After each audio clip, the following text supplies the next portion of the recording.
Baik, assalamualaikum warahmatullahi wabarakatuh. Perkenalkan nama saya Hanizal Halida dengan NIM 121240098. Di sini saya akan mempresentasikan dari chapter 5.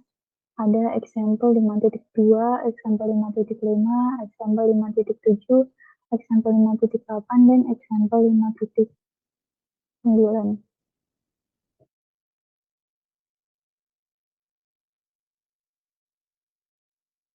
Yang pertama itu example 5.2, yaitu yang membahas derivasi persamaan proses adiabatik reversible atau bisa disebut sebagai isentropik. Langkah pertamanya ini kan dimulai dari persamaan entropi dasar, yaitu persamaan diferensial untuk perubahan entropi gas ideal. Rumusnya yaitu ds sama dengan Cp dt per T minus R dP per T. Karena prosesnya reversibel dan adiabatik, perubahan entropinya harus 0, yaitu ds sama dengan 0. Sehingga didapatkan persamaan sebagai berikut ini, dan bisa disusun ulang sebagai berikut ini. Selanjutnya, integralkan dari kondisi awal atau kondisi 1 ke kondisi akhir. Karena Cp dan R-nya konstan, maka dikeluarkan dari integral sehingga didapatkan Cp ln T2 per T1 sama dengan R ln P2 per P1. Karena kita tahu bahwa Cp min Cv sama dengan R dan lambda sama dengan Cp per Cv, sehingga menghasilkan hubungan Cp per R sama dengan lambda per lambda min 1. Selanjutnya yaitu mensubstitusikan hasil akhirnya, hubungan di atas ke langkah keempat yang ini, sehingga didapatkan yaitu ln T2 per T1 sama dengan R Cp ln Cp ln T2 per P1, sehingga menghasilkan T2 per T1 sama dengan P2 per P1 pangkat lambda min 1 per lambda.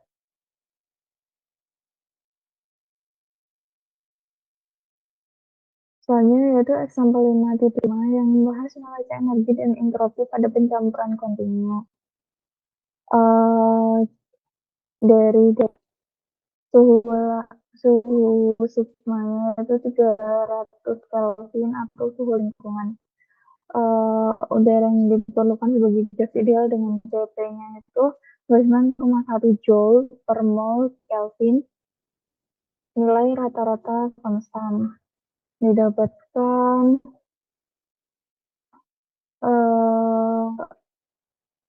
aliran panasnya yaitu 1 mol per second, terus suhunya yaitu 600 Kelvin, terus aliran dinginnya itu 2 mol per second dengan suhu 450 Kelvin, aliran keluarnya itu 3 mol per second dengan suhu 400 Kelvin. Ini yaitu menghitung neraca energi dengan mensubstitusikan nilainya tadi. Itu tuh untuk mencari energi itu sama dengan N dot out dikali H out minus N dot H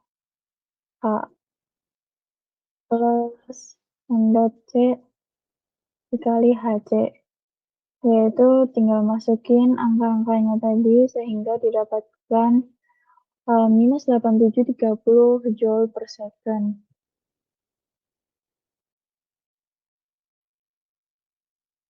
Selanjutnya yaitu menghitung perubahan entropi aliran total. Perubahan entropi total itu Kita perlu memperhitungkan perubahan suhu dan perubahan tekanan parsial karena pencampuran. Tetapi di contoh ini diasumsikan tekanan konstan untuk semua aliran sehingga hanya suhu yang dihitung. Dengan rumus sebagai berikut ini. Tinggal masukin yang kita dapat tadi. Enggak, untuk menghitung perubahan entalpi aliran itu SI sama dengan CP ln TI per T-ref. Tinggal dimasukin angka yang sudah diketahui tadi dan didapatkan hasil minus 18,57 Joule per Kelvin second. Selanjutnya kita menghitung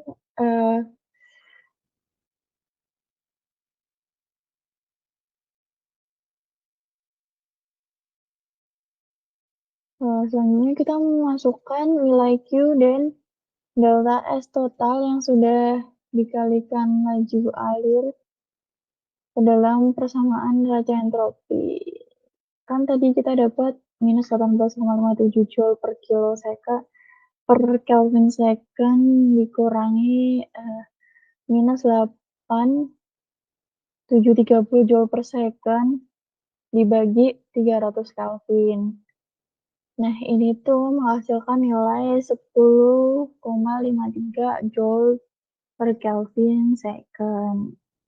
Kembali selanjutnya adalah example 5.7, yaitu ini tuh perhitungan tentang kerja ideal maksimum atau W ideal.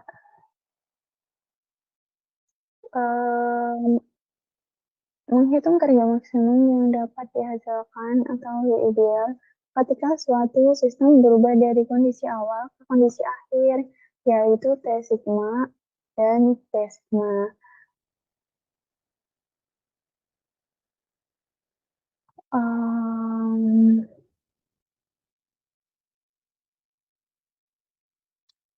Dari data kita dapatkan T1-nya itu 800 Kelvin dengan tekanan 50 bar, T sigmanya 300 Kelvin, T sigmanya itu 1,0133 bar. Dengan R sama dengan 8,314 Joule per mol Kelvin.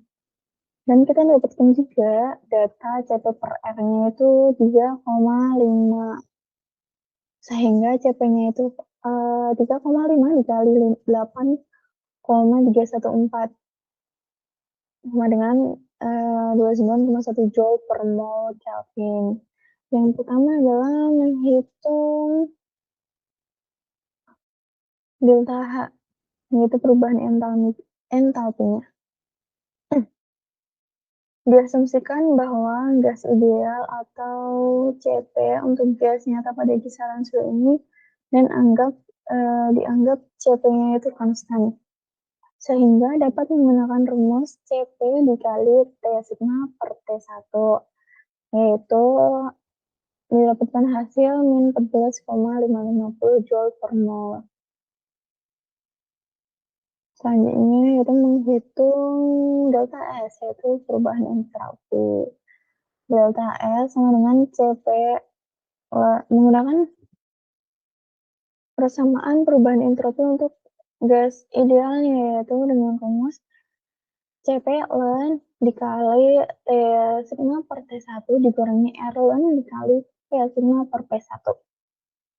Sehingga tinggal masukin aja tuh angkanya, sehingga didapatkan hasil 4,01 Joule per mol Kelvin. Nah, untuk persamaan kerja idealnya atau idealnya itu tinggal mensubstitusikan nilai-nilai dari delta H, delta F, T sigma, T1, T sigma, P1 ke dalam persamaan tersebut. Sehingga didapatkan persamaan W ideal sama dengan delta H per T sigma, delta F. Tinggal memasukkan angkanya tadi sehingga didapatkan hasilnya yaitu min 15,753.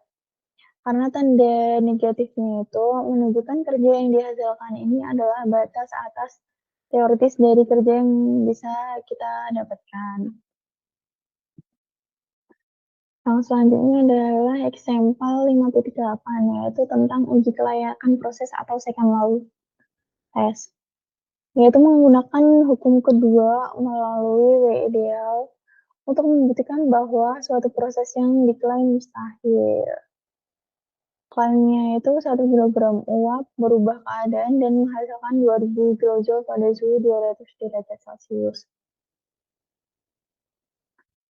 Tinggal kita konversi ke Kelvin. Dapat dengan hasil T sigmanya itu 273,15 Kelvin dengan TH yaitu 200 derajat Celcius atau 473,15 Kelvin. Dengan keadaan masuk uap jenisnya itu 100 derajat Celcius sehingga H1-nya itu 2676 kilojoule per kilogram. Sedangkan S1-nya itu 7,3598 kilojoule per kilogram Kelvin. Dengan keadaan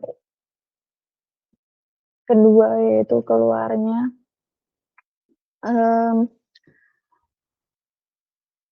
sebagai berikut. Selanjutnya yaitu menghitung delta H dan delta S. Perubahan sifatnya untuk delta H itu H2 min H1 sehingga didapatkan hasil min 2676,0 kilojoule per kilogram. Dengan delta S-nya itu S2 min S1 sehingga didapatkan minus 7,3598 kilojoule per kilogram Kelvin. Terus menggunakan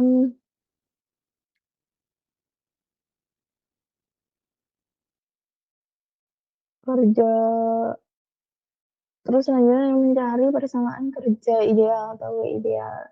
Itu tuh menggunakan rumus delta H min T sigma delta S.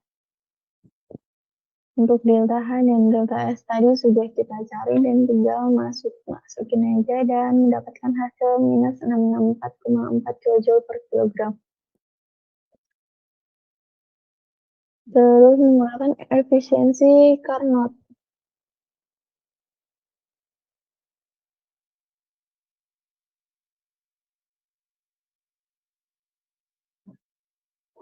Menggunakan efisiensi Carnot, diasumsikan W ideal ini digunakan untuk menggerakkan pompa kalor reversible atau Carnot yang memindahkan panas dari TC ke TQ ke TH sama dengan 200 derajat Celcius. Klaimnya itu inventor. Sehingga menggunakan rumus QH maksimum sama dengan W ideal kali TH per TH min TC. Tinggal masukin aja sih sebenarnya, terus dapatkan hasil 1573 kilojoule per kilogram. Misalnya adalah oh iya yang tadi 5.8 itu dapat disimpulkan karena 2000 kilojoule per kilogram itu lebih dari yang kita dapatkan yaitu 1573 kilojoule per kilogram. Karena sehingga dapat dikatakan melanggar hukum kedua termodinamika dan mustahil. Selanjutnya yaitu example 5.9 tentang analisis efisiensi penukar panas atau loss work, yaitu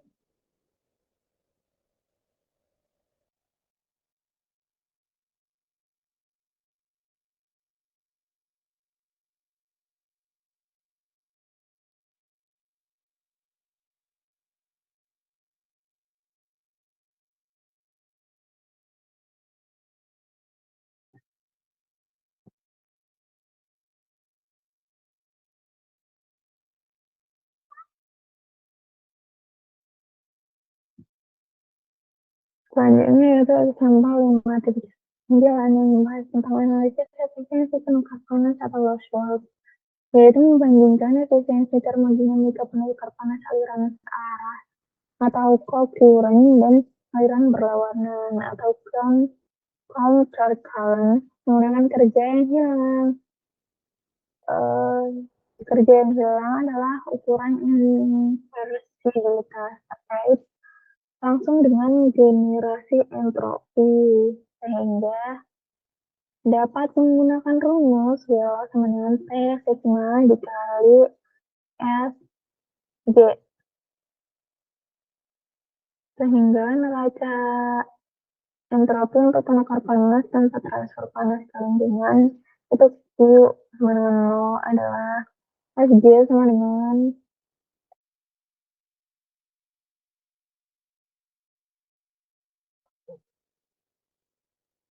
G sama dengan N buat Cp dalam kurung lan TH out per TH in plus lan TC out per TC in. Untuk kasus keviuran searahnya itu kan TH out-nya itu 450 Kelvin dan TC out-nya itu 350 Kelvin, sehingga tinggal masukin aja tuh rumusnya, tinggal dimasukin sehingga didapatkan 0,671 Joule per kilosekund. Terus untuk kasus concurrentnya atau berlawanannya itu TH out sama dengan 410 Kelvin dan TC out-nya 400 Kelvin, dan masukin ke rumusnya itu didapatkan 0,358 Joule per kilosekund. Selanjutnya adalah menghitung